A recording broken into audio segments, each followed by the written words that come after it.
Pierre-François Valette, créateur de Valette Studio, nous reçoit aujourd'hui pour parler matières et inspirations, un portrait 100% mode.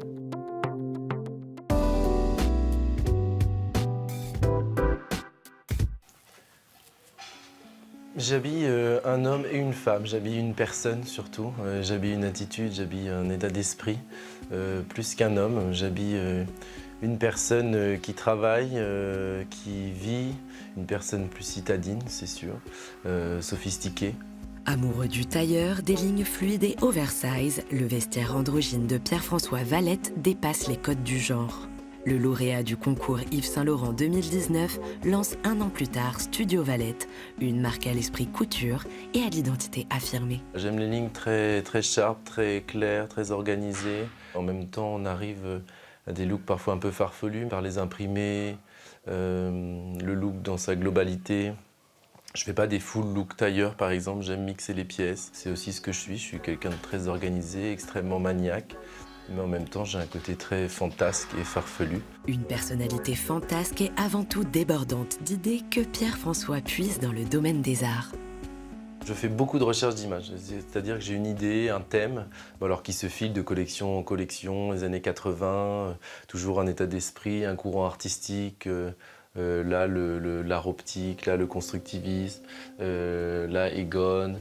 Donc là c'est tout ce qui est l'inspiration subculture, mais qui vient aussi se greffer avec des personnalités, puis des images iconiques. Tous ces fruits d'Andy Warhol, nous on s'en est inspiré, on a trouvé d'autres fruits, d'autres inspirations, c'est-à-dire qu'on a mis Warhol en connexion avec Capri, en connexion avec ce tissu qui était une robe que j'ai trouvée à Londres dans les friperies, avec des affiches d'époque. Ça, c'est des carrelages dans le métro, etc. Et tout ça arrive à une recherche globale.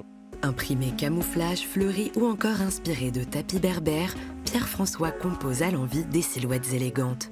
Toujours à partir de celles de son associé William, qui au fil de nombreux essayages, voit les modèles s'affiner sur son corps élancé.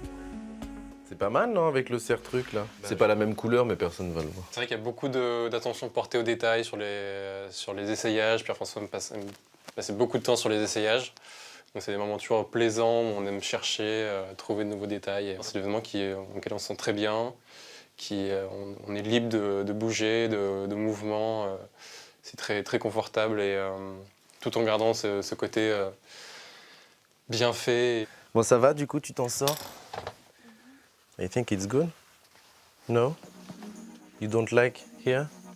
Entouré de son équipe de stagiaires et de couturières hors pair, Pierre-François crée des collections exigeantes et durables, tant sur le choix des matières que sur les finitions intérieures, comme le thermocollant. Pour cet indispensable des modèles tailleurs, cher aux jeunes créateurs, il se fournit auprès d'Elisabeth de la maison French Touch, une référence en la matière dans le milieu de la haute couture.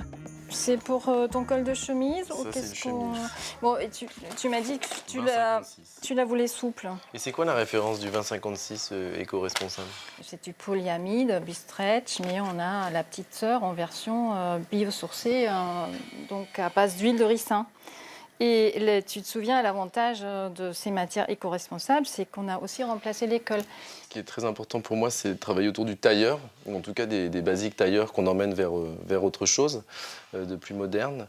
En tous les cas, dans ce domaine tailleur, et globalement dans la mode, mais vraiment dans ce domaine, c'est très important, tout ce qui est entoilage, c'est-à-dire l'intérieur des vêtements, pour transformer la matière, la faire tenir, la rigidifier, la rendre plus souple. Voilà. Et éviter que le vêtement se détériore trop vite et qu'il ne tombe pas comme on souhaite pas, etc. Voilà.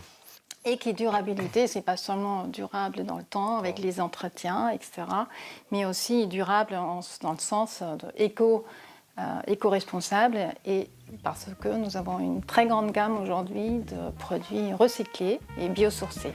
Et les jeunes créateurs comme Pierre-François, je suis très ravie, vraiment très contente de travailler avec eux là-dessus. Notamment, Pierre-François est très intéressé depuis plusieurs saisons déjà par ces produits, et effectivement, c'est un plus de travailler avec ces matières-là. Infatigable travailleur, avide d'apprentissage et de création, Pierre-François Valette suit les pas des plus grands vers une mode durable et ancrée dans son temps.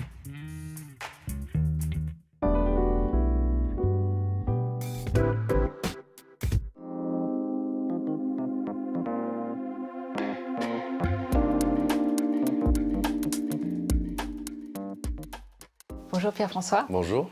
Pierre-François, vous avez fait des études de droit et déjà à la première année, vous saviez très bien que vous allez faire quelque chose dans la création. Qu'est-ce qui vous a décidé pour la mode? J'ai beaucoup pensé, juste après le bac, de faire l'école Boulle, par exemple, ou de faire de l'architecture d'intérieur. J'avais un très bon ami dont le père était architecte. Et finalement, je crois que j'ai une grande passion pour le corps humain aussi.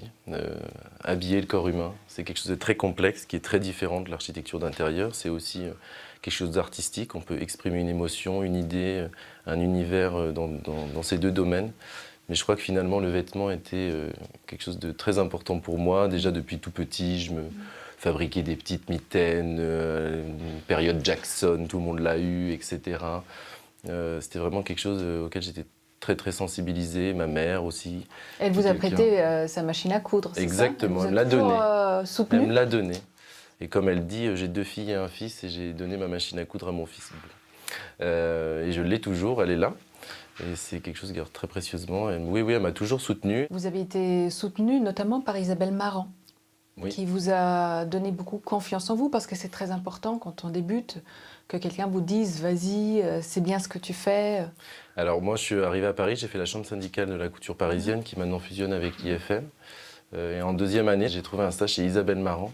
Et vraiment, Isabelle Marant m'a vraiment beaucoup appris sur les techniques de création, une personnalité incroyable, fantasque, extrêmement travailleuse, dans laquelle je me suis assez reconnu.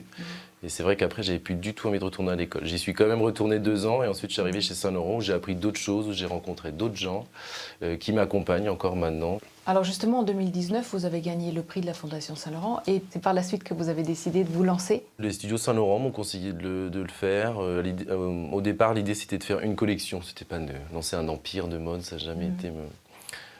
moi je dis toujours, j'ai la tête dans les étoiles mais les pieds bien sur terre. Et puis différentes personnes qui m'ont dit « oh bon, on t'accompagne ». Voilà, c'était une énergie d'un groupe. Voilà, c'est aussi pour ça que je voulais pas appeler ma marque Pierre-François Valette. On l'a appelé Valette Studio parce qu'il y a plein de gens comme William, etc. qui travaillent avec moi. C'est une équipe, c'est très familial. Voilà. Quelle était la première pièce dont vous étiez vraiment fier? Vous vous êtes dit, voilà, ça c'est quelque chose que je veux garder, que je veux reproduire? Eh ben, la combinaison, c'était pour le prix Saint Laurent. Ouais, elle est ici, alors on l'a reproduite parce que l'original est chez Saint Laurent, ils l'ont gardée.